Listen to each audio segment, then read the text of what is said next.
The screen went black at 3 in the morning, and one line of text appeared that should not have been there. Wrong ending. 90% of Ether World destroyed. Please reach the true ending. The player named Bake stared at those words. His controller was still warm in his hand. He had just done the impossible. He had beaten the game's final dragon boss, the one every guide called unkillable. He had done it with the worst character in the whole game. A commoner, an orphan, a boy with a broken body and a skill that teleported him to random places. 10 years of practice, and Bake had finally cleared it. The game was telling him he was wrong. He read the message again. 90% destroyed. There was no true ending on any wiki. No one had ever mentioned such a thing. The dating sim called Etherworld had 5 clean roots. Every fan on every forum knew them. There was no 6th. His screen flickered.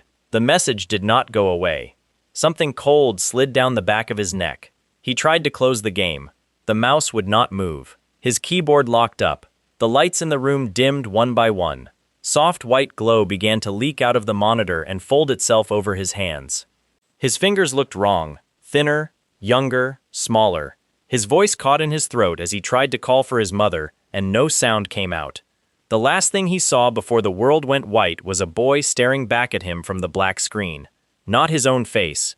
The face of the character he had just spent a decade playing, the trash character, the one everyone hated. Then the world he knew ended, and a new one began. To understand how a boy like that ended up trapped in a body he had only ever moved with buttons, the story has to walk backward 10 years. Bake had been a normal, lonely teenager back then. He worked a small job. He came home to a tiny apartment. He played one game and only one game, Aetherworld. It was a dating sim built on a fantasy novel called Don't Love the Princess. The setting was a huge continent ruled by magic. The main goal was to attend a famous school, gain power, and choose a route. 5 girls, 5 endings. Simple. Bake never picked one of the 5 main heroes. Instead, he picked the character no sane player ever chose. A commoner boy with no family name. An orphan raised on the edge of the empire. A patient of something called mana leakage syndrome. A disease in a world where magic was everything. His body could not hold mana. Every drop he tried to store poured back out through his skin. In game terms, that made him a soft target with no offense at all. The character had only one skill worth learning. It was called Jump, a short teleport of 3 to 10 meters in a random direction, over a random distance, followed by a 2-second freeze where the character could not move. Almost every player who rolled that skill deleted the save. It was a running joke on the forums. Bake loved it.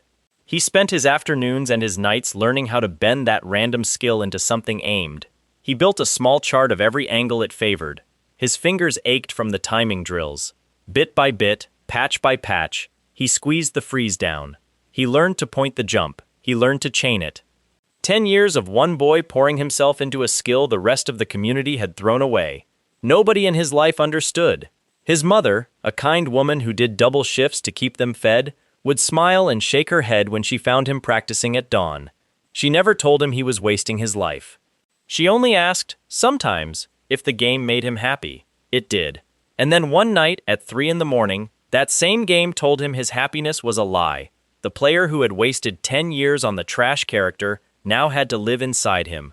Bake woke on a thin bed in a small room. Sunlight cut through a broken shutter. His breath tasted like dust. His arms did not weigh what they used to weigh. Sitting up too fast made the world spin. There was a cracked mirror on the wall across from him. The boy in the mirror had light brown hair and a thin face. His eyes were tired. He looked no older than 16. He was the character. Bake reached up. The boy in the mirror reached up too. He wanted to laugh. He wanted to scream. He did neither. On unsteady legs, he walked to a small chest at the foot of the bed and found a single letter inside. The seal was silver. The name on the front belonged to the character he had spent his whole youth playing. When he broke the seal open, the letter turned out to be an acceptance to the finest magic academy on the continent, Stella, in the city called Arcanian. He knew this letter. He knew the exact frame it appeared in during the tutorial.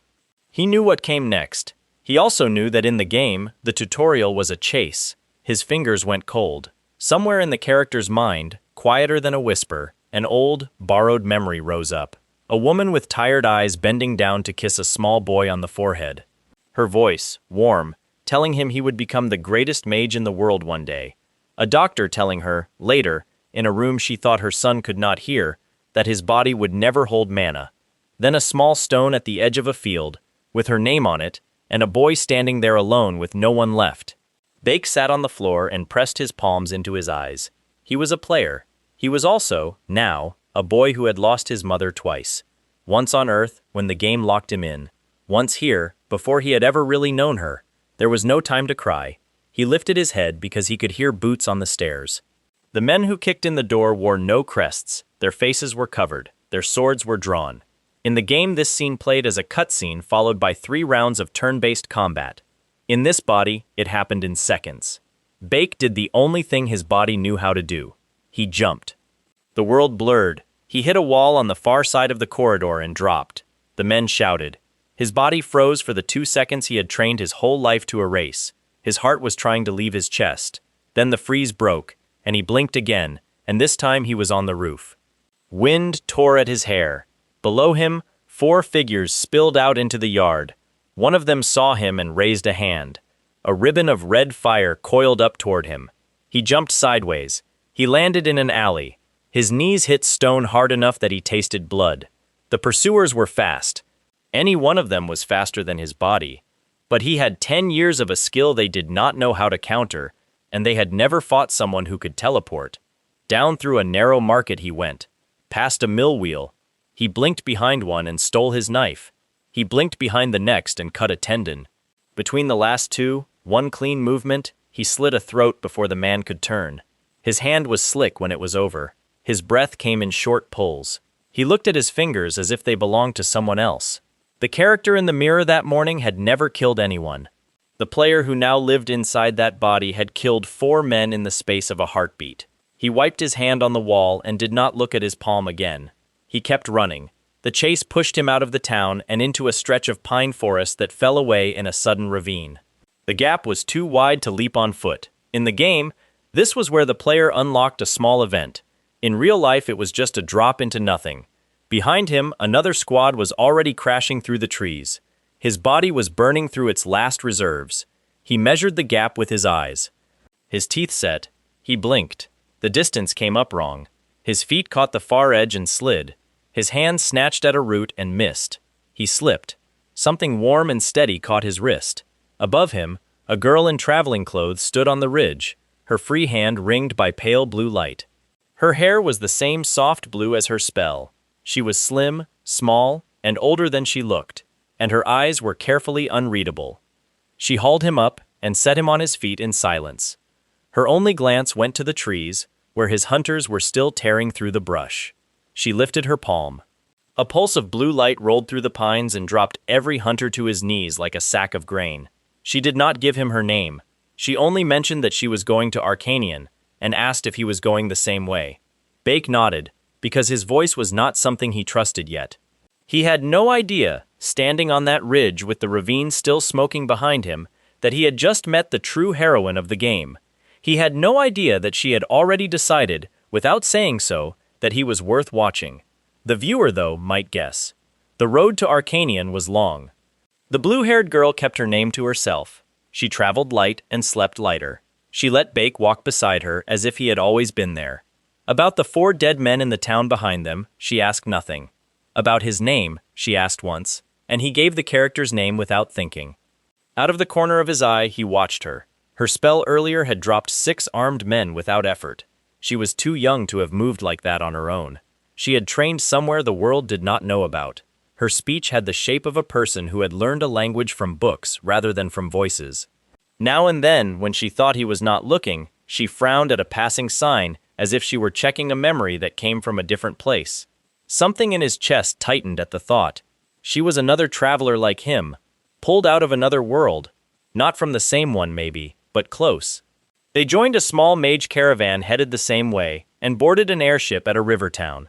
The airship was a long, slow thing of wood and steel, held aloft by mana runes and lazy fans. Bake sat by a window and watched a country roll under him that he had only ever seen in loading screens. Every hill of it lived somewhere in his memory.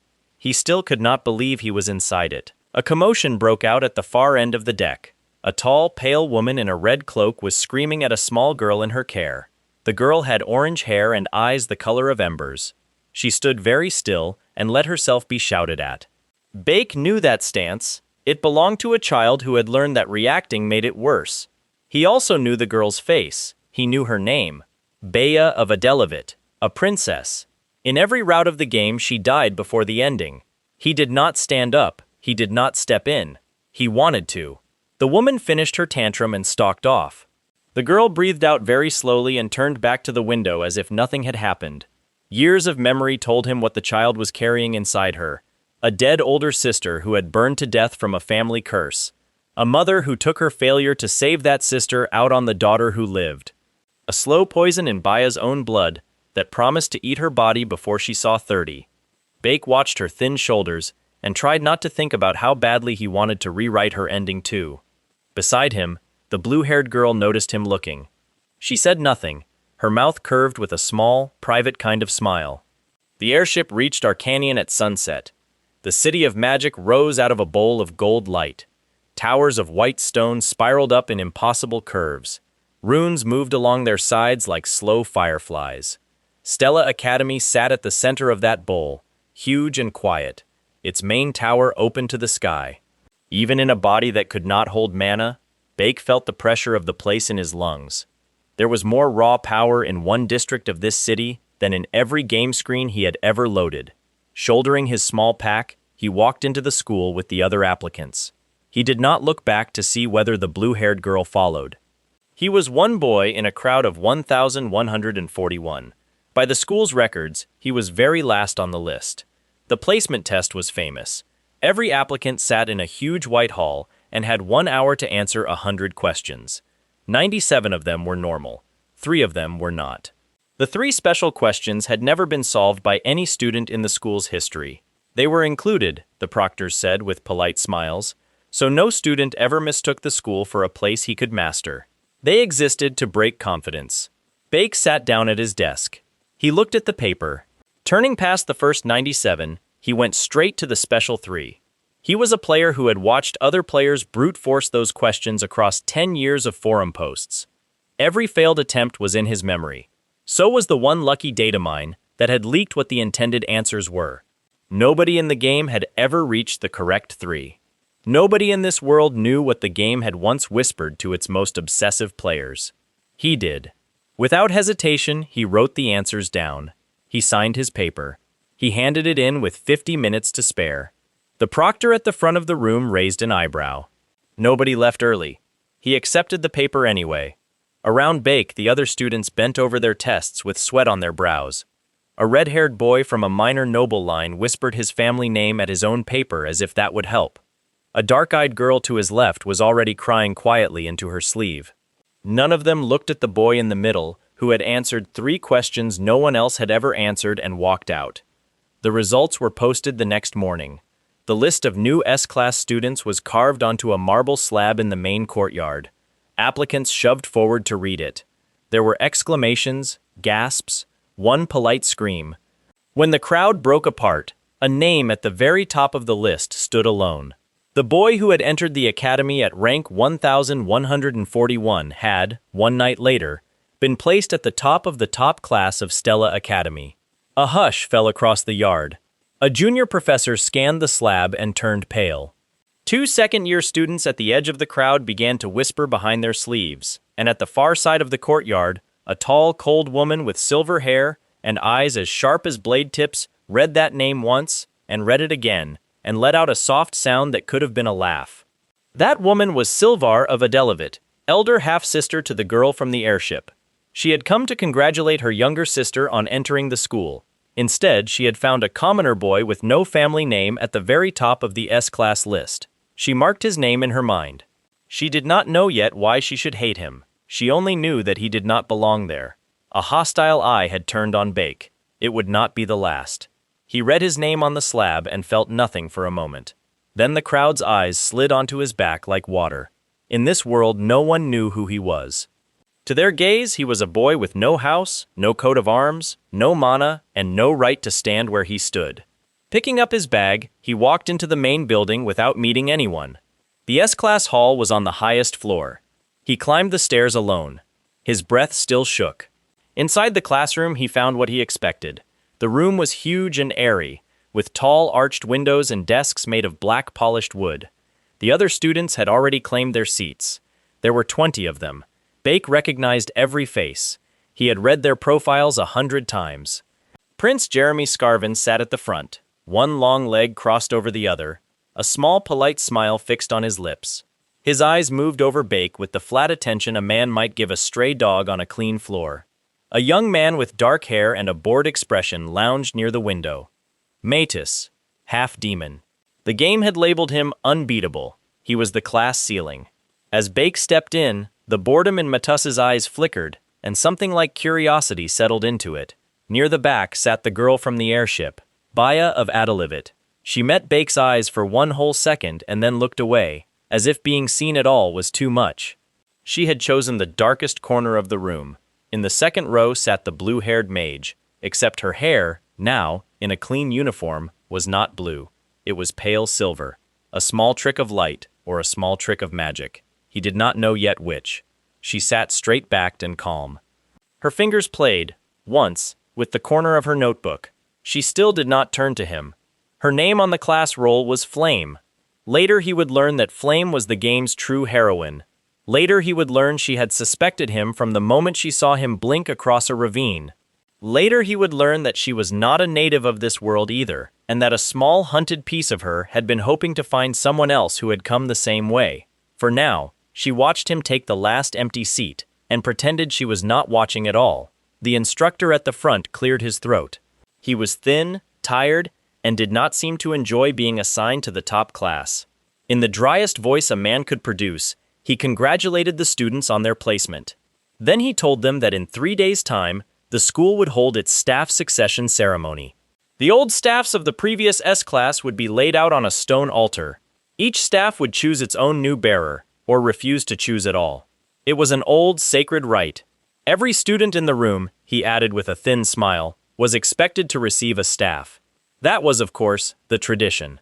He did not add the second half of the tradition. Bake already knew it. Sometimes a staff refused every hand in the room. Sometimes a staff chose a hand that was not supposed to be there at all. And on very rare occasions, a staff chose an owner who did not have a single drop of mana in his body to feed it. Bake sat at the back of the class and let his fingers close, very lightly, around the edge of his desk. Around him, the other students traded excited whispers. In 3 days, some of them would carry weapons older than their bloodlines. In 3 days, some of them would leave the ceremony hall in tears. In 3 days, the game he had memorized would give him his first real test. He would either bend it, or it would break him. Outside the window, past the towers of Arcanian, the sun was falling toward the horizon. The bells of the city rang the hour. In a private office at the top of the administration tower, an old man in a black robe stood at his window, reading a sealed report on the boy who had answered the 3 impossible questions. He read the boy's name. He read the boy's condition. He read the boy's rank of entrance. His mouth thinned into a smile that carried no warmth at all. His name was Hyde, and he was the vice principal of Stella Academy. He had already decided that the commoner in the S-Class hall would not last the semester. 3 days moved fast when a boy already knew what waited at the end of them. Bake spent the first day walking the school. He wanted to see the halls with his own eyes, not through a loading screen. The library tower stretched up 8 stories and smelled of old paper and cinnamon. The training yards behind the dueling wing were laid out in wide white squares. In the far east corner sat a low stone building that everyone hurried past, because inside was the room where the S-Class kept its old staffs, and no student was allowed near it until the ceremony. He walked past it anyway.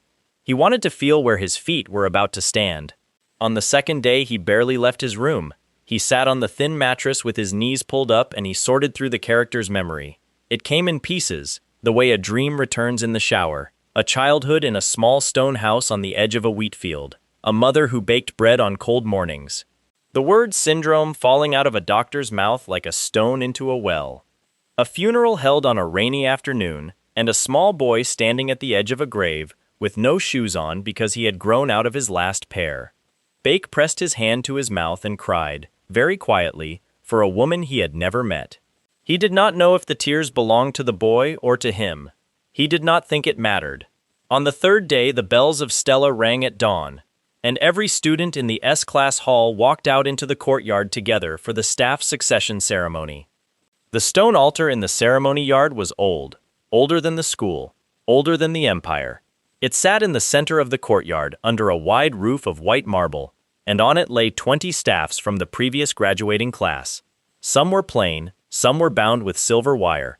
One or two carried gems the size of a fist. Each of them had, in its own life, chosen a mage and served that mage for 4 years, and now waited to choose a new one.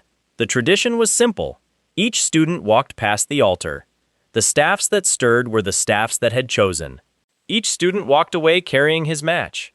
Sometimes a staff refused every hand. In the game, that had happened once every few years, and the refused staff was said to sleep until it woke on its own. The whole school lined the walls of the yard to watch. Prince Jeremy Scarvin went first. A slim staff of dark wood lifted into the air and drifted into his palm.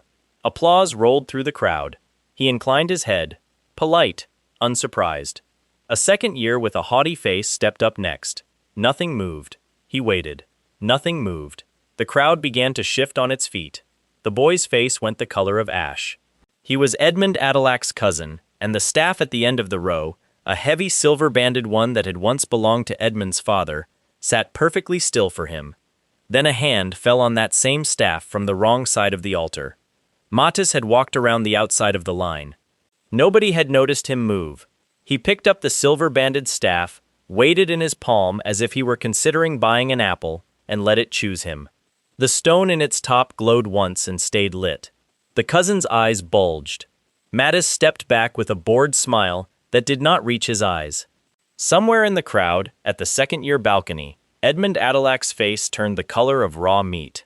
That staff had been promised inside his house for 2 generations. It had just walked into the hand of a half-demon transfer student who did not care. The line kept moving. Baya of Adalivit was pulled up to a slim red staff with a fire opal near the tip. It leaned into her palm the way a small animal leans into a hand it trusts. Her eyes softened for the first time all week. Bake, watching from the back of the line, felt a warm little ache in his chest. Then Flame walked forward. At the very center of the altar lay a long white staff wrapped in dawn-colored silk. Everyone in the yard knew what it was. In the school's history, it had chosen only 3 bearers, and each of those bearers had gone on to change the age. It was called the True Root Staff among older students, though no one there could have said why. Only Bake knew. The staff shivered as Flame drew close. Flame stopped a full pace away from it. She looked at the staff for a long moment. Then she inclined her head, said, quietly, that she was honored, and stepped back into the line. A murmur ran through the crowd. Nobody refused that staff. Nobody had ever refused that staff. The proctor at the altar coughed and moved the line along. There were 7 students left. All 7 passed the True Root staff without touching it. All 7 found other matches, or found nothing. When the last of them stepped away, the crowd began to breathe out. The ceremony was almost done. The white staff would go back into storage, asleep. Bake was the last name on the list. He walked up to the altar because he had no other choice. The staffs he had been reading about all week lay before him, cool and quiet. None of them stirred. He was carrying no mana. There was nothing in his body for them to answer. He turned to walk away. The white staff moved. It rose, slow, off the silk it was resting on. It drifted through the air. It came to rest against Bake's shoulder, gentle as a hand. The yard fell so quiet the wind was loud. Bake stared down at the wood on his shoulder as if it had grown there. Every eye in the school was on him. On the balcony, Vice Principal Hyde's fingers whitened on the rail. Silvar of Adelivit tilted her head to one side, curious. At the middle of the line, Flame's mouth parted, just a little. She did not turn to look at him. She did not need to. Something in her chest, small and old and hungry, had just clicked into place. The proctor found his voice first. He announced the pairing in the driest tone a man could manage. The rules of the ceremony did not care who the staff had chosen. The staff chose. That was the right. He gestured for Bake to take his weapon and step back. Bake wrapped his hand around the white wood. It weighed nothing. He stepped back into the line, and pretended he could not feel the ceiling of the yard leaning in on him. That night, alone in his dorm, he sat cross-legged on the bed with the true root staff across his knees. It was, he knew, an S-tier item.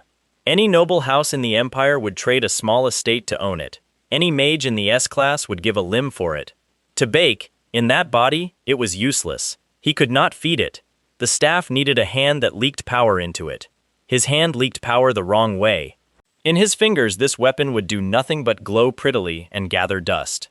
Baya of Adelevit, though, Baya could hold something like this and make it sing. He thought about the small red staff she had received. Beautiful? Yes. Adequate? Yes. Not enough for her. Not enough for a princess with a family curse eating her from the inside and a mother who kept the leash tight. Baya needed something that pushed her forward, not something that let her settle. An idea sat on the back of his tongue. In the game, there was a smith who lived on the 3rd floor of the artificer wing. A woman by the name of Lara. She was small, wiry, and rude. She traded in exchange, not coin, and her exchange rate was insane. She was the only person on the continent who forged the mana blade called Terraon, a sword that ran on the leaking flow of its bearer's body rather than on stored mana. A weapon designed for a boy with mana leakage syndrome, back when the game's writers thought no one would ever build such a character. There was one Terraon in the school's records. Lara had it. Bake knew what she would take in trade. The next morning, he walked into the artificer wing, carrying the true route staff. Lara looked up from her forge, saw the staff, blinked twice, and started laughing so hard she had to sit down. She thought it was a joke. When Bake laid the staff on her counter and said, plainly, that he wanted the Terraon for it, she stopped laughing and stared at him for a long moment. She asked if he was insane. He said maybe. She kicked her assistant out of the shop, closed the door, and made the trade, with her mouth hanging half open the whole time. Bake walked out with a sword. It was long and thin, wrapped in plain leather. The hilt was cold. The pommel was carved with a small crescent moon. When he pulled it half out of the sheath in the empty corridor, the blade drank the faint mana leaking out of his palm and lit, softly, in a color that was neither blue nor silver. He wanted to weep with relief. For the first time since he had woken in this body, he was holding a weapon that would answer him. He put the sword away and went to find Baya. She was in one of the tutoring rooms, alone, staring at a blank sheet of paper with the small red staff across her lap. Her tutor had already given up on her for the day. The lesson had been on creative spellcraft. Baya was very good at reciting the spells the Empire's noble houses had used for 1,000 years. She was very bad at inventing new ones. Her mother made sure she knew that. Bake knocked on the door and waited for her to look up. She saw him and her ember eyes narrowed. He asked, in a voice that pretended to be casual, if she would like a riddle. She stared at him as if he had slapped her. He offered anyway. A small one. A puzzle about a river that had 2 banks and a man who could only carry one thing at a time. Baya answered on her 3rd try. He gave her another. She answered that one on her 2nd. He gave her a harder one. A puzzle about a light that never fell twice on the same face. And Baya, sitting on the desk in the empty classroom with her staff on her lap, worked at it in silence for 20 minutes and then, laughing, told him the answer with a small light of pride in her face that she had never let anyone see before. He told her, quiet as a snowfall, that a mind that solved puzzles built spells. Spells were only questions with answers. Her staff, on her lap, flared once and went quiet. Baya of Adelevit blinked at the boy who had wandered in from nowhere and started teaching her, and something in her chest, tight and cold and old, softened by a fraction. Bake taught her 3 afternoons in a row. By the 4th afternoon, her tutor arrived, watched her invent a wholly new fire pattern in 6 minutes, and left the room without a word. On the 5th afternoon, she found him in the library and asked, offhand, if he wanted tea. He drank the tea. It was too hot. He drank it anyway. She did not tell her mother about him. She told nobody. He was, in her mind, a small, quiet secret she was allowed to keep for herself. Her older sister Erin had died, years ago, of the family fire that ate their bones from the inside. Her mother had never quite forgiven her for still being alive. She had grown up believing that anything kind that entered her life would be taken from her. Bake was the first person in a long time she had let herself care about even a little. Standing at the shelves after their 5th tea, sorting through a thin book of old rhymes, she caught herself watching him, and she caught herself smiling, and she caught herself hoping he was going to still be there tomorrow, and the whole thing frightened her so much she almost walked out of the library. She did not walk out, she stayed, and she asked him for another puzzle. Later that same week, on the way back from the artificer wing, Bake wandered into a used bookshop 2 streets from the school and found a girl standing very still at the poetry rack.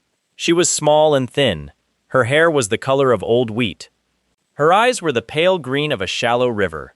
She was holding a battered book of children's poems with both hands, as if the poems might try to leave. He knew her at once. Gazelle, daughter of a man-branded traitor, blamed by association for a crime she had not committed. The false heroine of one of the game's dead roots. Every ending she had was a bad one. She looked up because he was standing too still, and their eyes met. He offered a small smile. She did not smile back. She only lowered the book, carefully, and asked, in a voice barely above a whisper, if she was in his way. She was not. He said so. He asked what she was reading. Nobody had asked her that in a long time. She stared at him for a beat, and then she showed him. It was a book she had loved as a child. Her father used to read it to her. She had come here, she said, because the shop had had a copy for 3 years, and nobody had bought it, and she liked to know it was still on the shelf. Bake asked, gently, if she would like him to buy it for her. She said no, firmly. She did not want to owe him. He asked, then, if she would come sit with him at the small tea stall at the end of the street and read him her favorite poem out loud. He said he had had a hard week, and a poem might fix it. She stared at him for a full 10 seconds. Then, wordless, she followed him out of the shop, book still in her hands. She read him one poem. It was about a bird. Her voice shook at first. It steadied by the 3rd stanza. When she was done, she looked at the table, waiting to be laughed at. He was not laughing. He told her the poem was beautiful, and that he was glad she had read it to him, and he asked her name. She whispered it to him. Gazelle went home that afternoon and, for the first time in years, sat down and tried to write her own poem. She was not very good. She kept the piece of paper anyway. She folded it very small and slid it inside the cover of the book her father used to read to her, and she did not tell a single soul in the world what she had done. Somewhere at the very edge of a script written long before he was born, a doomed girl's root had just started to bend. Between the tutoring and the bookshop, Bake sorted his classes. He chose the easiest teachers he could find. He chose the courses that gave passing grades for attendance. He chose the professors who did not look too closely at what a student could or could not do. He wanted his afternoons free. He wanted his mornings light. He needed time. In the space he had bought himself, he began to meditate. The character's body had never sat still for so long. In the memories that came to him, this boy had spent every free hour trying to force mana into himself and failing. He had never once tried the opposite. He had never sat quietly and listened to what was already leaking out. Bake sat. He crossed his legs. He set the Tarion across his knees. He breathed the way a book in the library had told him to breathe. He counted his heartbeats. He let his mind fall past the noise of the school, past the ache of homesickness, past the small, sharp fear that lived under all of it, and he waited. He felt the leak. His mana slid out of him in a soft, constant hiss, the way steam leaves a kettle a person has forgotten on the fire. It did not stay. It did not gather. It moved. For years the character had hated that. For 10 years the player had studied it. Slowly, keeping his breath very even, Bake reached out with his mind and asked the leak to move where he wanted it to move. He did not try to hold it. He did not try to stop it. He only, very gently, gave it a shape. The leak curled around the Tarion. The sword drank. A thin edge of soft light lifted off the blade and hung there, a hair's width tall. It was almost nothing. It was more than the character had ever produced. It was, in the language of every swordsman on the continent, the first step of a thing called blade aura. Knights had once used it, long ago, before the age of mages. In the modern era, it was thought to be extinct. Nobody used it. Nobody knew how. Bake looked at the small, quiet edge of light on his sword and started, very softly, to laugh. In a world where he had been told he could never cast a spell, he had just built himself a weapon nobody in the school knew existed anymore. The leak stopped when his breath broke. The blade went dark. He set the sword down and lay back on the floor of his empty dorm room, and he laughed until his ribs hurt. For the first time since the message on the black screen, he thought he might survive. The monster combat simulation was announced 2 days later. Every first year in the S class was to take part. The simulation ran inside a sealed training dome under the school. Wooden sticks were handed out at the door in place of real weapons. Constructs of stone and light, shaped like beasts, were released into the dome at set intervals. Points were awarded for kills, for cooperation, for style. The top 5 students received a boost item at the end. In the game, the item had been called Fragrant Elixir. It temporarily doubled a user's stat gain for a month. Bake needed that elixir badly. He walked into the dome with the other students and let the proctor hand him a wooden stick. His stick was crooked. His finger slid on it. He looked around at the class. Prince Jeremy Scarvin had a fine oak stick that had probably been chosen just for him. His noble cronies had matching sticks. Baya had a slim wand of dogwood that suited her. Flame carried a plain white piece of birch as if it were an old friend. The proctor closed the doors. The constructs began to rise out of the floor, the dome filled with the low, grinding sound of stone taking the shape of paws. Bake, at the edge of the room, dropped his own crooked stick. He walked, calm as a boy on a Sunday morning, to the corner where Prince Jeremy Scarvin had left his backup satchel. Inside were 3 spare sticks of fine, polished ash. He took the best one and tucked it under his arm. He walked back to his corner. Jeremy Scarvin's crony, a boy called Daniel with a face full of expensive teeth, saw him take the stick. He shouted. Bake did not look at him. He kept walking. Danelle came for him with his own stick raised. Bake blinked. He appeared behind Danelle and hit the boy neatly on the back of the neck. Danelle folded like a wet coat. The class went quiet. Prince Jeremy Scarvin turned, slow, and looked at the boy who had just stolen his crony's consciousness with a borrowed piece of wood. He did not say anything, his smile did not move, but somewhere behind his eyes a switch closed. He had marked Bake before. He marked him again now, harder. The constructs finished forming. A stone lion the size of a horse charged Bake first. He waited. The lion crossed the last 3 meters. Bake blinked to the left, spun, and struck the lion on its stone shoulder with the ash stick. The wood should have shattered. It did not. A thin ribbon of soft light ran down the length of the ash and caught in the seam of the lion's shoulder. The construct broke apart. Points chimed above Bake's head. Every student in the dome turned to look at him. Flame's grip on her own stick tightened. Her eyes went very still. The blade aura on the little wooden stick was the first the school had seen in a generation. At the far end of the dome, Baya of Adelevit lowered her wand and stared at the boy who had tutored her 3 afternoons in a row, and tried, very quickly, to remember whether she had said anything embarrassing to him. Bake did not look at any of them. He was already moving toward the next construct. He was, at last, playing the game he had spent 10 years training for. He was, at last, being seen. He did not see the small, cold smile on the balcony above the dome, where Vice Principal Hyde had come to watch the class, and where the smile now sat, quiet and patient, on a face that had already decided how this boy was going to be broken. The constructs came in waves. Bake moved through the first wave the way a man walks through tall grass. He blinked once, cut, blinked again, cut. His stolen ash stick sang under a thin edge of light that no one in the room could quite name. 2 lions of stone came apart at the joints. A wolf of pale glass shattered when he tapped its skull. The proctor at the door stopped writing on his slate and began, instead, to simply watch. Above him, on the balcony, Vice Principal Hyde folded his hands behind his back. The class caught up. Prince Jeremy Scarvin flicked his fingers and dropped 3 constructs at once, with a lattice of neat white spears. Matus killed his enemies without appearing to move. A senior visiting from the tournament board raised an eyebrow at how quickly the half-demon was scoring. The prince's cronies scrambled to catch up. Flame cut through her share of beasts with clean, small strokes that spent almost no mana. She was, Bake noticed, still watching him more than she was watching her own targets. He kept an eye on the numbers scrolling above their heads. Points were racking up. 5th place was a moving line. He had to stay above it. Then the middle of the dome reshaped itself, and Baya of Adelivit stood in front of him.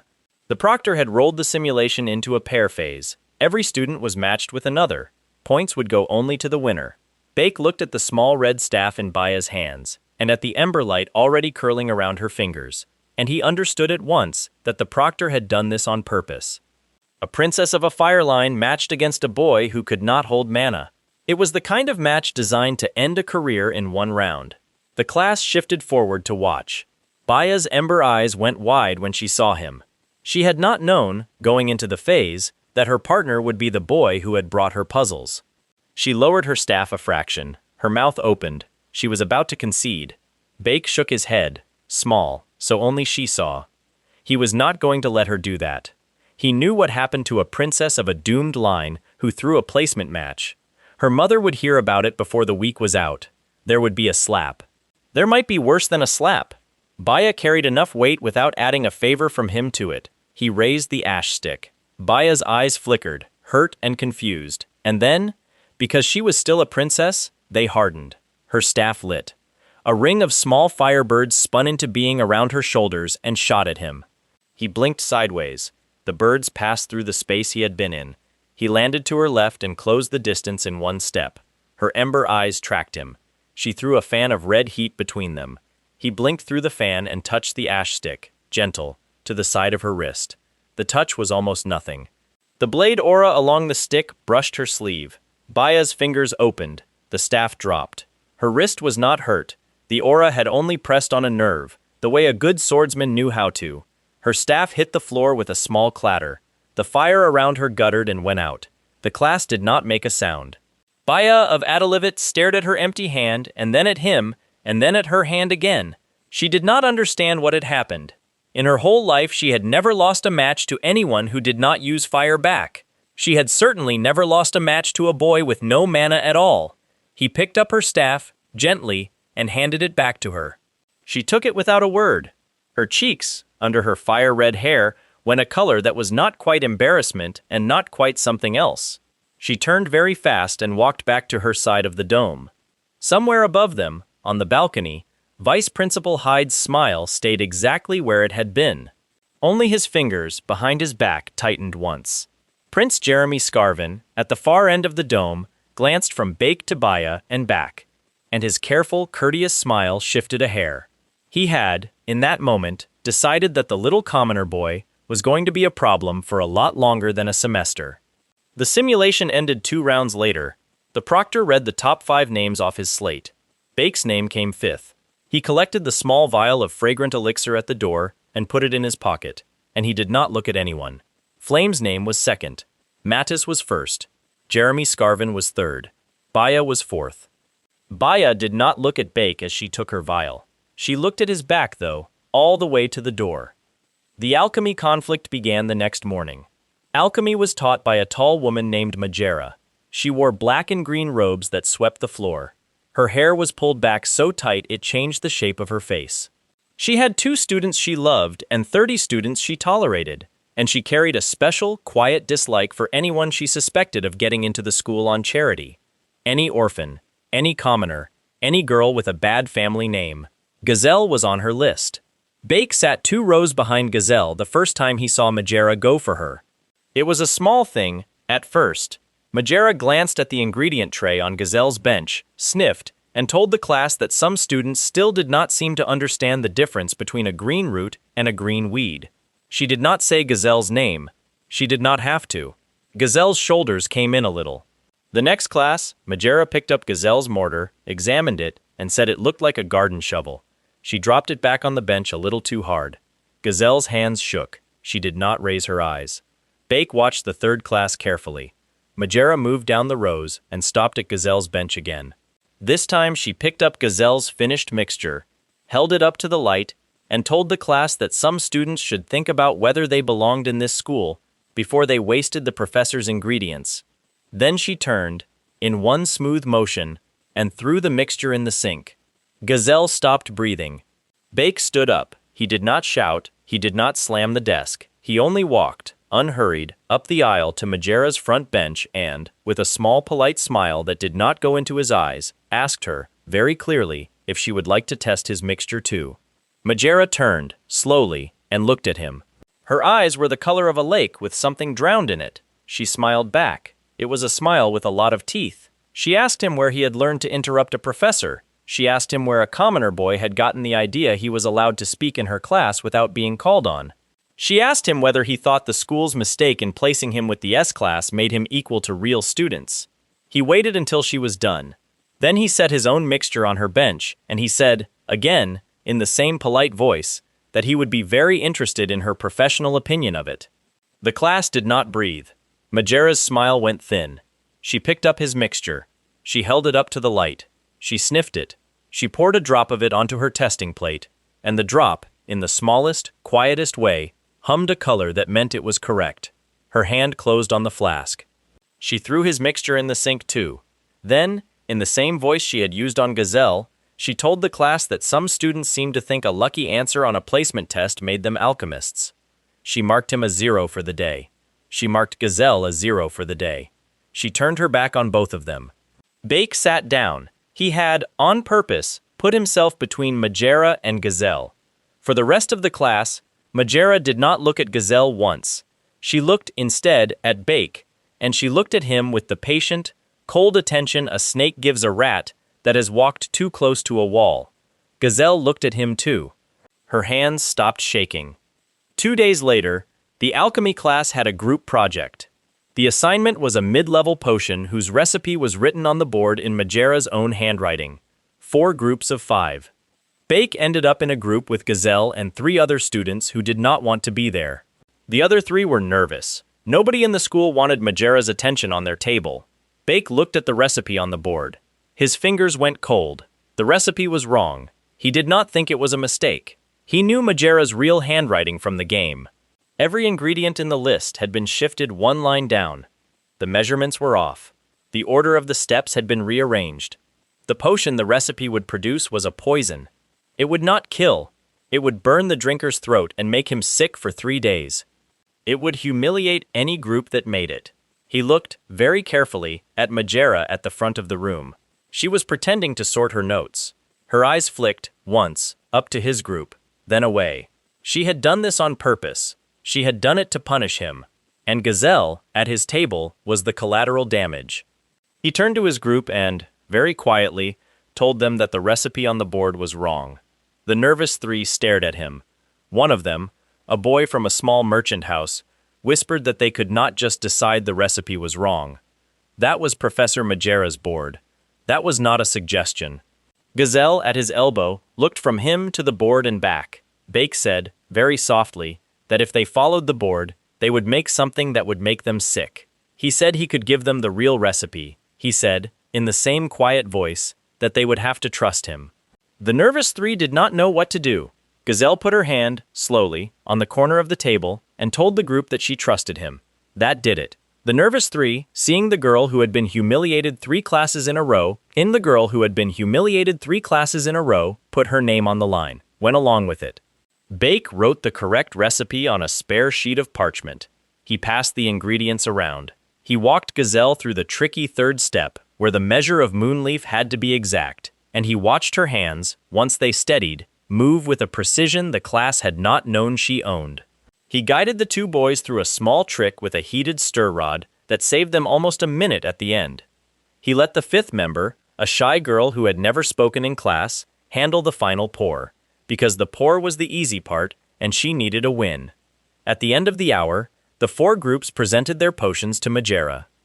The first group presented the wrong recipe. Magera's mouth curled at the corners. Their potion was the burning poison. She marked them. The second group presented the wrong recipe. She marked them too. The third group presented the wrong recipe. Marked. Bake's group set their flask on her bench. Magera picked it up. She held it to the light. Her mouth was still curled.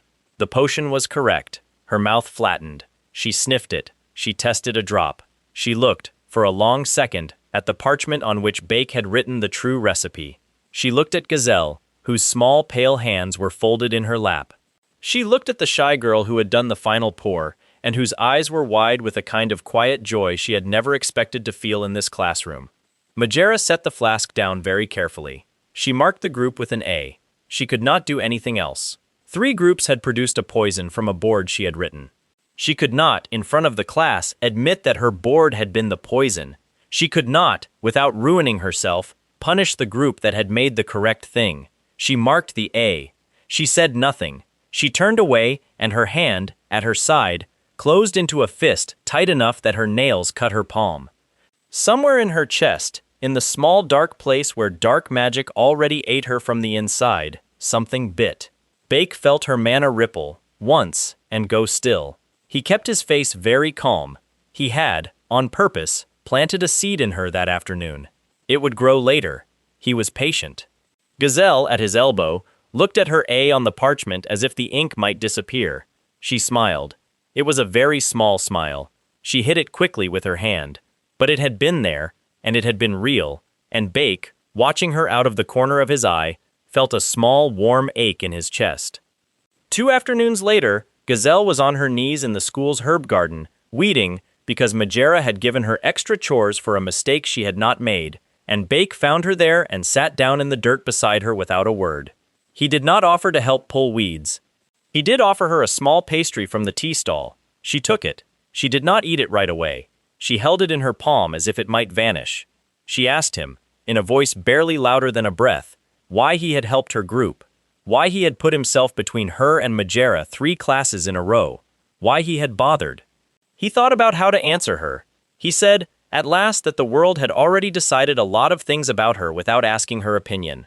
He said that when a person like that decided to try anyway, other people should notice. He said that the poem she had read him in the tea stall had been good. He said that the way her hands had moved during the 3rd step of the potion had been better than good. He said that she was allowed to be seen for those things, and that he had wanted her to see it too. She stared at the pastry in her hand.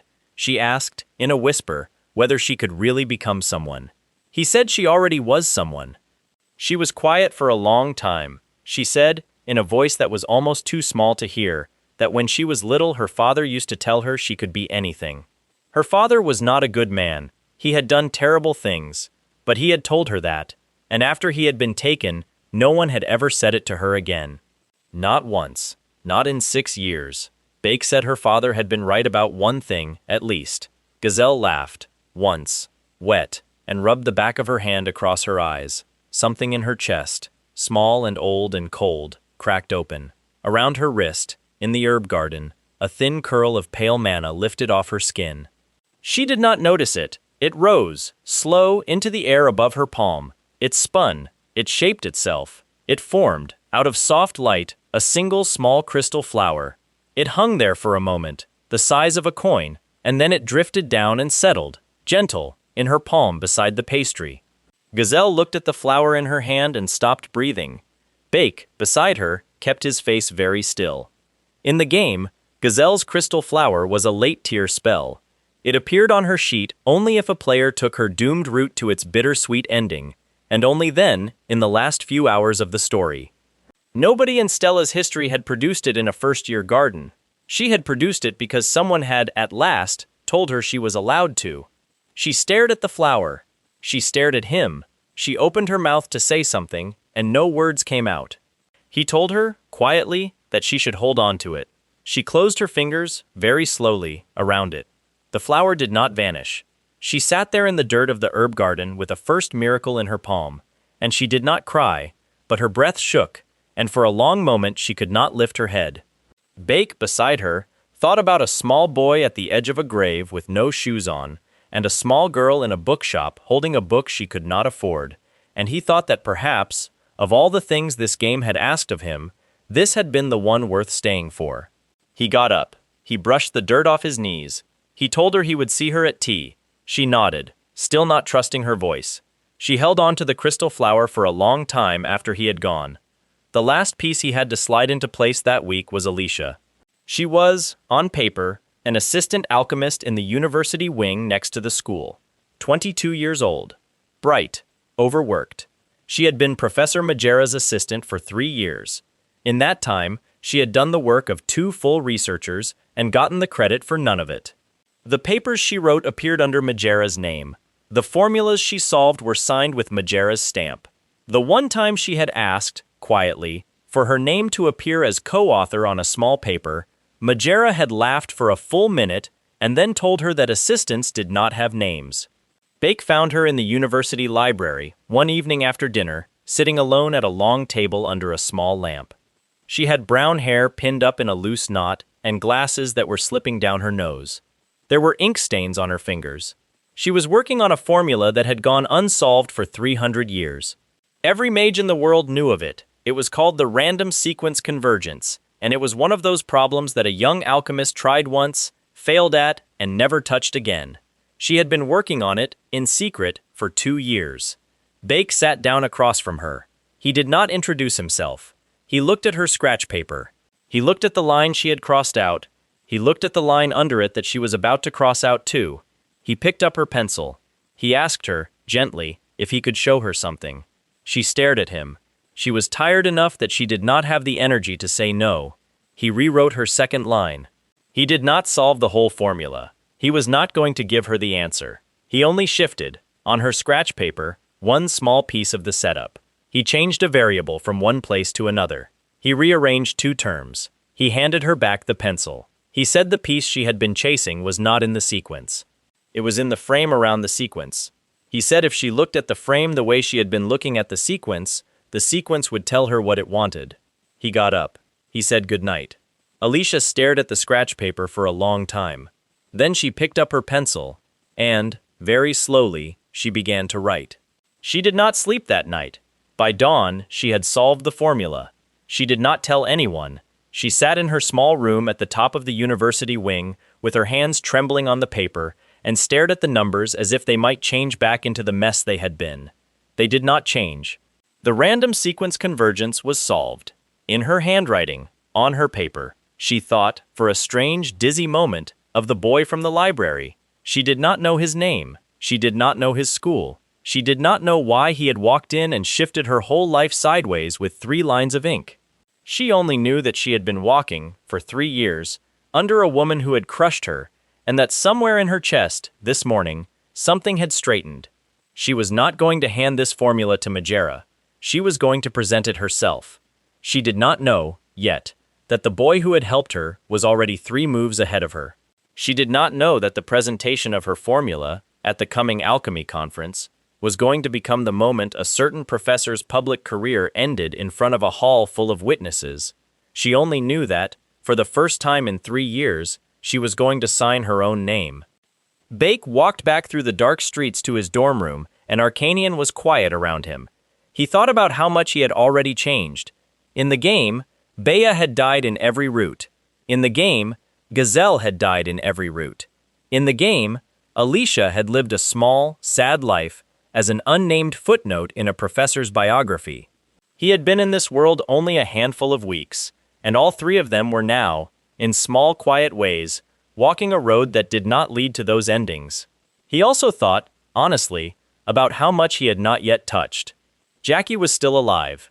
In the game, Jackie fell into dark corruption and became a boss in a persona portal. Bake did not know how to save her. He did not yet know if he could. Flame was still watching him from behind her books, and she was still, in the small hours of her nights, wondering if the boy who had blinked across a ravine was another traveler like her. Mattis, the half-demon, was still sitting at the window of the S-class hall and looking at the back of Bake's head, as if he had, at last, found something in this school that interested him. Prince Jeremy Scarvin was still smiling. Vice Principal Hyde was still watching, from his tower window, and his patience had not thinned by a single degree. Somewhere far outside the school walls, a woman named Silvar of Adalivit was, in her private study, opening a folder on a boy she had never met and finding out, line by line, that he had mana leakage syndrome, and that his projected lifespan was, in cold black ink, no more than 5 years. She smiled when she read it. It was not a nice smile. Bake reached his dorm. He set the Terran in its rack by the door. He set the True Root staff, which he had not yet given away, in its stand by the bed. He set Boo Boo's glasses, folded neatly, on his desk. He sat down on the edge of the mattress and pressed the heels of his hands into his eyes. He was tired. He was still, in this body, 16. Somewhere under his ribs, a leak of soft mana slid, quiet, out through his skin. It would keep leaking, day and night, until his body ran out. In the game, the character had died at 20. Bake did not know if he could beat that clock. He did not know if the true ending, whatever it was, could save him. He knew that he had a class to go to in the morning. He knew that Baya was going to be at that class, and that she would look at him and pretend not to look at him. He knew that Gazelle would be there, and that in her sleeve, folded very small, would be a piece of paper with a poem on it that she had written herself. He knew that Flame would sit in the second row and pretend, again, that she was not watching him. He lay back on the thin mattress and closed his eyes. Under his lids, for a moment, he saw a black screen and one line of white text. Wrong ending. 90% of Aetherworld destroyed. Please reach the true ending. He opened his eyes. He breathed out. Somewhere in this world, there was a true ending, and it was going to require more than tutoring princesses and mentoring assistants and buying pastries for lonely girls in bookshops. It was going to require blood. It was going to require monsters. It was going to require, at some point, that a boy with no mana in his body walk into a persona portal made of another human being's darkness and come out again with someone he cared about still breathing. He was not ready for it. He was going to do it anyway. Outside the window, over the towers of Arcanian, the spring moon was rising. In a garden far above the city, on a plain no student of Stella Academy had ever seen, a woman with pale hair and eyes the color of new leaves turned her face, briefly, toward the school, as if she had heard someone call her name. She did not know his name yet. She would. The order came at breakfast. A proctor walked into the S-class mess with a clipboard and read out a list of names. The S-class was to report to the West Graveyard that afternoon. A training persona portal had been opened at the old crypt on the hill. It was a small one, the proctor said. A safe one. The class would go in teams, break the pattern that held the portal open, and be back at the school by supper. Bake set his spoon down. He knew the West Graveyard episode. In the game, it was a mid-tier training event. A low-grade necromancer had set up shop under the old crypt. Skeletons at the door. A skeleton general guarding a hidden staff. The class was supposed to clear the necromancer, pick up basic loot, and come home with a war story or two. The game had a hidden gravestone in that graveyard. Under it was the skeleton general's staff, a small purple-black weapon that scaled with mana affinity, which meant it was, again, useless to him. But there was one thing the staff carried that mattered to him more than power. It carried a resistance to fear magic. The kind of resistance that made a body harder to break in the presence of a boss with a will spell. The kind of resistance that mattered when a person walked into a real persona portal in a month or so and had to look a corrupted friend in the eyes. He wanted that staff. The class rode carts to the graveyard. The sky was gray. The trees around the hill were bare. Someone in the cart behind Bake made a nervous joke about ghosts. Nobody laughed. Baya sat 2 carts back, holding her small red staff across her knees. Flame sat beside her, quiet, staring past the trees. Matus rode alone on the last cart with his eyes closed. The proctor split them into 4 teams at the gate. Flame's team was assigned the crypt door. Bake's team was assigned the outer graves. Perfect.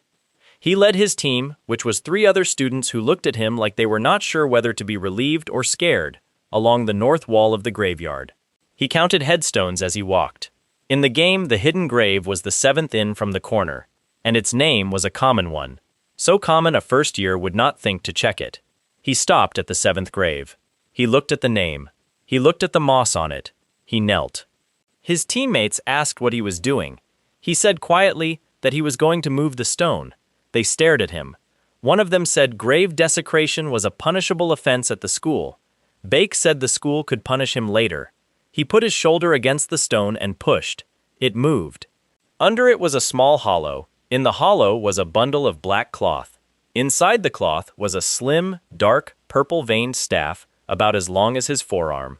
He pulled it out. He wrapped it in his coat. He put the stone back. He stood up. His teammates stared at him.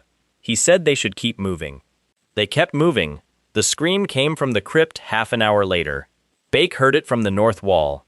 It was a young voice, cracked, ragged with fear.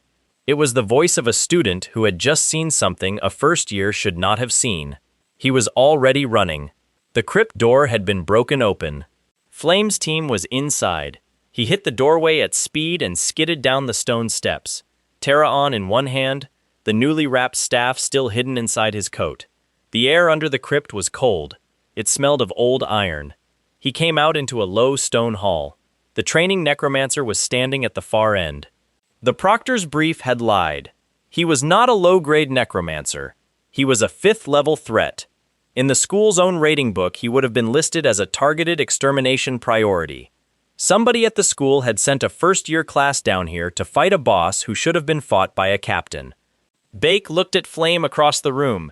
She had a shield of white light spread in front of her team. She was holding it with both hands. Her small birch stick shook in her grip. Her lips were pressed thin. The shield was cracking. Around her, 3 of her teammates were on the floor. One of them was not moving. The necromancer smiled. He raised a bone-white hand. A wave of black mist came off him and rolled across the room. Flame's shield bowed. Bake did the math in his head. Bake versus a 5th-level necromancer, straight fight, was a joke. He would die in 3 heartbeats. His body could not tank a single spell of that grade. The Terra-On in his hand could cut a construct. It could not cut a boss. But the Terra-On in his hand could do one thing very well when it came to a mage. It could reach a mage's heart in one blink. He looked at Flame. He met her eyes across the room. Her white shield was almost gone. Her mouth opened, small, to shout at him to run. He did not run. He blinked. The distance was longer than his skill's clean range. He forced it anyway. 10 years of a random skill under his fingers narrowed to a point. He appeared behind the necromancer with the freeze already burning in his knees. The 2-second penalty had not gone away. He drove the Terra-On up through the man's back and out through his heart in the same motion. The blade drank his leak. The necromancer's eyes went wide. He turned his head, very slowly, and looked at the boy who had just killed him. He was still standing because his body did not yet know it was dead. Around his fingers, black mana gathered. He opened his mouth. He was going to detonate the mana in his chest and take Bake with him. Bake's freeze was still on him. He could not blink away. Flame moved. Her white shield flared, once, huge, and folded around Bake. It caught the detonation.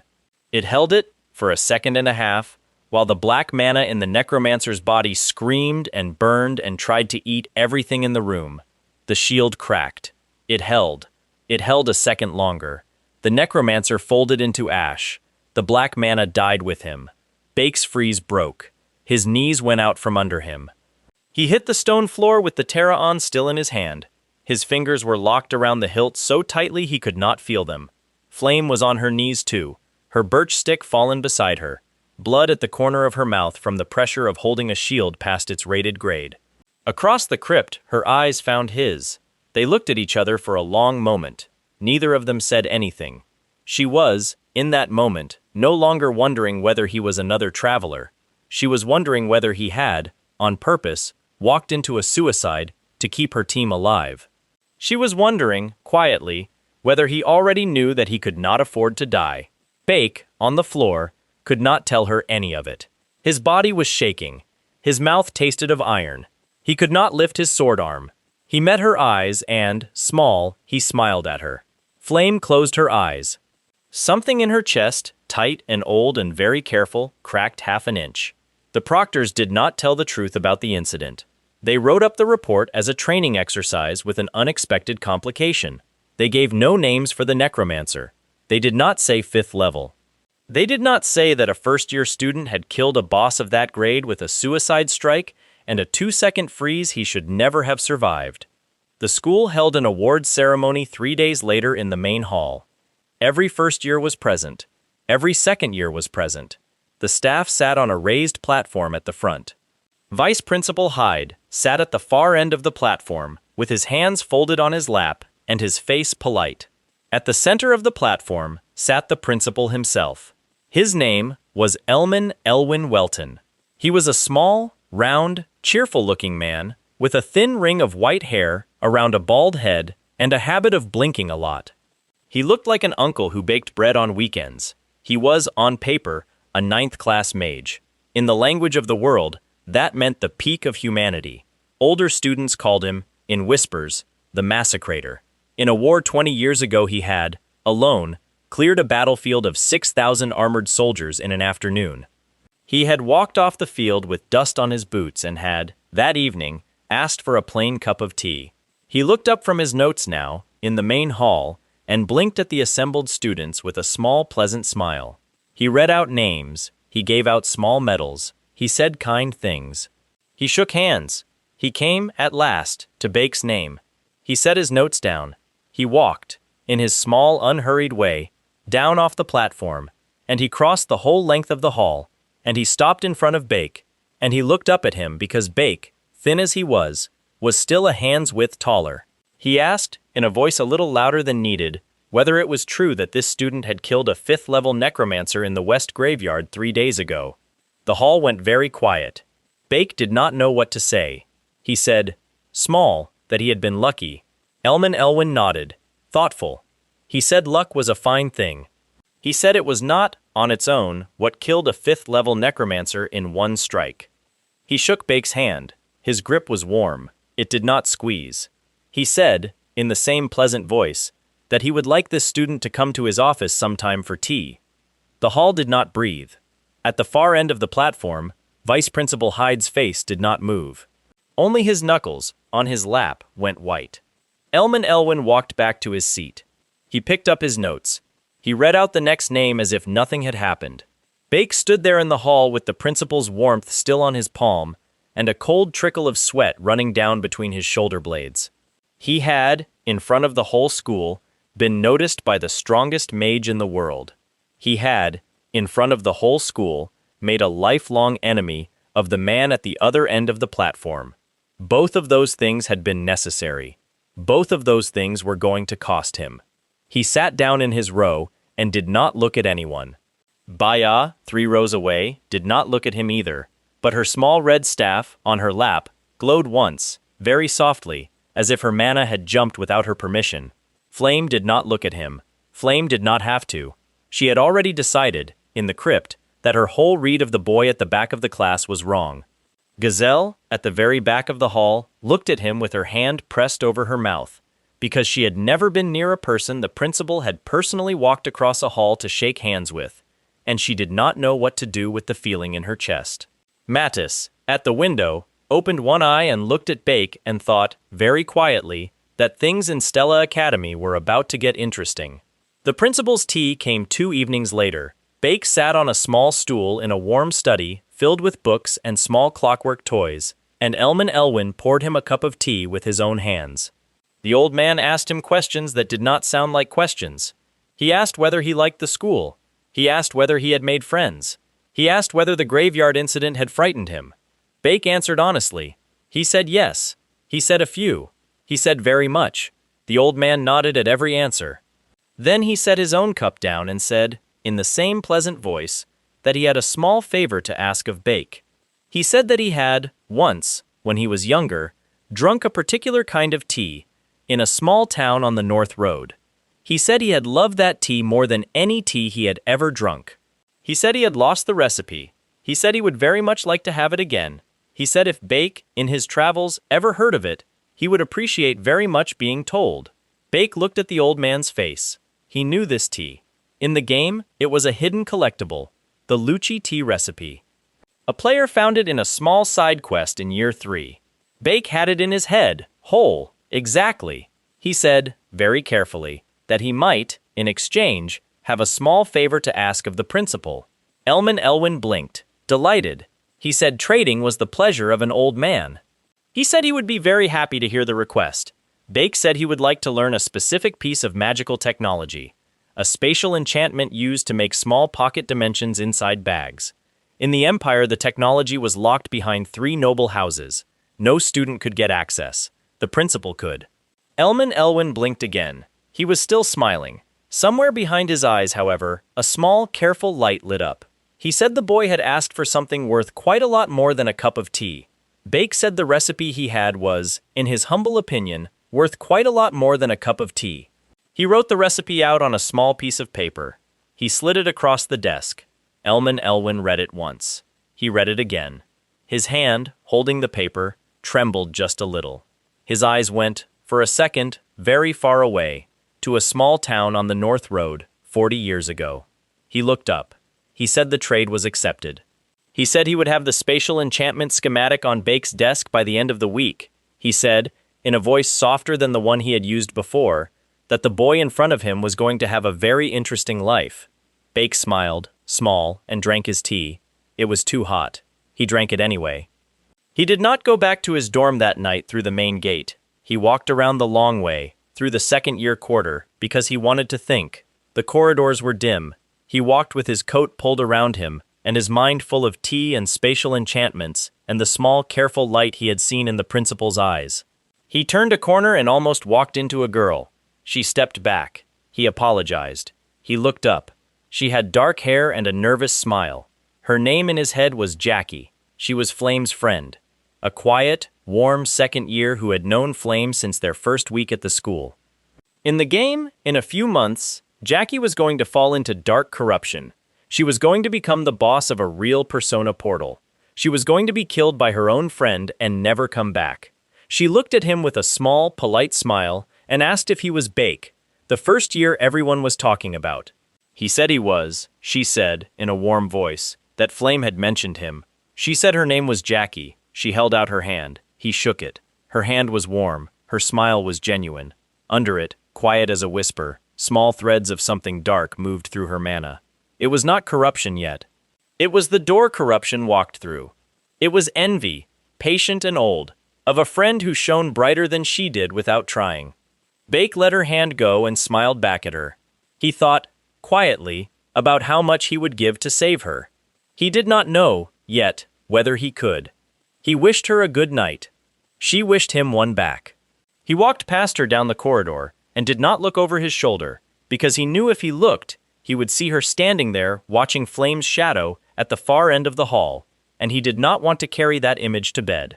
Behind him, Jackie stood in the corridor for a long moment. Then she walked home. Under her sleeve, on her wrist, a thin, dark thread stirred, very small and settled. The clock on the door of her dorm read a quiet late hour when she went in. Somewhere, in a low place under the school, in a chamber no student knew about, a man in a black robe knelt in front of an altar and offered a name to something that answered him. The name was Jackie's. The thing under the altar took it. The Persona portal that would, in a few weeks, kill her had, in that moment, been chosen. Bake reached his dorm and closed the door behind him and stood, for a while, with his forehead against the wood. His head hurt. His hand still remembered the warmth of the principal's grip. His mouth still tasted of the tea. His ears were still ringing, faintly, from the pressure of the crypt. He walked to his bed. He sat on the edge. He took Boo Boo's glasses off and set them on the desk. He picked up the True Route staff and, quiet, laid it against the wall. He thought about the girls. He thought about Baya, sitting in her dorm with her ember eyes staring at nothing, going over the moment in the simulation when a boy she had tutored had beaten her in one touch and handed her back her own staff. He thought about the small, hard question in her chest, which was whether she was allowed to like him. He thought about Gazelle, sitting cross-legged on her bed with a crystal flower on her palm and a poem she had written for herself under her pillow. He thought about the small, quiet question in her chest, which was whether she was allowed to keep him. He thought about Flame, sitting at her window looking out over the towers of Arcanian, going over the moment in the crypt when a boy she had begun to trust had blinked into a boss's back with a 2-second freeze and lived only because she had held a shield past its rated grade. He thought about the small, hard question in her chest, which was whether he was going to disappear one day the way she was afraid, quietly, of disappearing herself. He thought about Jackie, walking home to her dorm with a thin, dark thread on her wrist she had not felt, and he closed his eyes and pressed his palms into them and did not let himself cry. He had, in the space of a few weeks, changed the endings of 3 girls in this world. He was going to try, very hard, to change a 4th. He did not know if he could. He lay down. He stared at the ceiling. Outside the window, over the towers of Arcanian, the spring moon was almost full. Somewhere far above, past every ceiling he could name, a woman with pale hair and eyes the color of new leaves stood at the edge of a plain no mortal had ever seen, and she turned her face, again, toward the school. She had heard, faintly, the name of a boy who was going to change a great many endings. She wanted to see him. She was patient. She was, after all, the spring moon. She had waited longer than the boy's world had existed. She could wait a while longer. For now, she looked toward the school, and she smiled. Bake did not know she was watching. He was going to find out. He turned on his side. He closed his eyes. In a low place under the school, a man in a black robe rose from his altar and dusted his knees. His face was hidden. His hands were pale. He turned toward the corridor that led up, in 3 long climbs, to the office of the vice principal. The vice principal was still awake. He was reading a small file. The file had a boy's name on the front, and inside was a page listing every ally that boy had made in his first weeks at the school. Baya, Gazelle, Alicia, the principal himself. The list was long. The vice principal was writing another name in his own hand at the bottom of the page. The name he wrote was Jackie's. Beside it, in the same careful script, he wrote a date. The date was 3 weeks away. He closed the file. He set his pen down. He looked out over the towers of Arcanian, and he smiled. Small. He did not know that in a dorm on the other side of the campus, a boy with leakage syndrome had, that same week, killed a 5th-level necromancer with a 2-second freeze, been personally recognized by the strongest mage in the world, and traded a cup of tea for a piece of noble technology no student was supposed to touch. He did not know that the boy he thought he was going to break was already, quietly, 3 moves ahead of him. He was going to find out. He was, however, not going to like the finding. Bake in his bed was asleep at last. He did not dream of the necromancer. He did not dream of the tea.